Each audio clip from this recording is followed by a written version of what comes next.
যখন আপনাকে চিঠি দিল তখন আপনি ওকে শোকজ করলেন না কেন? যে আমি তোমাদেরকে বলেছি তোমরা যোগাযোগ করবে সিএমএসডিতে, আমাকে চিঠি লিখলা কেন? আমি সিভিল সার্জন তো বসে থাকার জন্য এখানে, ওকে চিঠি দিয়েছেন ও আনার জন্যে। আপনি এখন কেউ হেডকোয়ার্টার আছেন যে স্টে দিয়ার কোথাও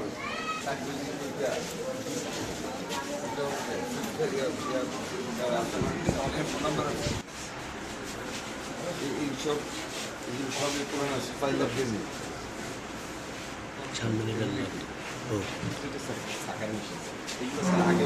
অতির মধ্যে স্যার হচ্ছে যে ওই যে যন্ত্রপাতি স্টেরাইল করার জন্য বললো সামনে বলতে হবে যে আপনি কেন বলছেন।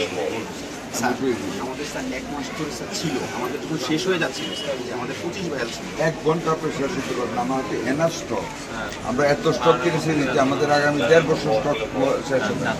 এখানে থাকবে না কেন? যখন স্যার আমাদের প্রভাত সিভিল সার্জন চাঁদপুরকে একেবারে উত্তরবঙ্গের দিকে দেবেন, আর অন্য একজন সিভিল সার্জন দেন এখানে। এখন নোট করে আমাকে জানাবেন 1 ঘন্টা পরে কি কতটুকু করেছেন। এখানে আমার 1 মাস যাবত র্যাবিস ইনজেকশন নাই, NSI নাই, 1GG নাই, 1GM নাই, হাইম চলে। হ্যাঁ, ওকে চিঠি দিয়েছে ইউএচএফ 6-7। সে আমার বারবার দেখায়, বলে যে স্যার আমি আগে দিয়েছি, আগে সে প্রথমে চিঠি অস্বীকার করে, পরে আমি একটু চিঠি দেখলাম হাইম চলে। ওকে উল্টো করে দেন ওইদিকে, ঢাকার পশ্চিমে দিবেন।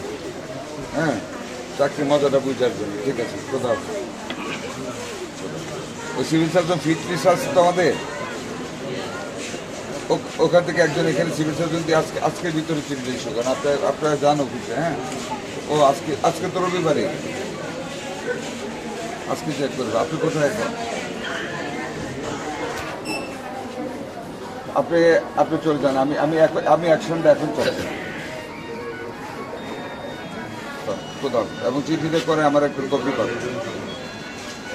আমি এখানে থাকতে ওকে মুঠো করতেছি কোথাও।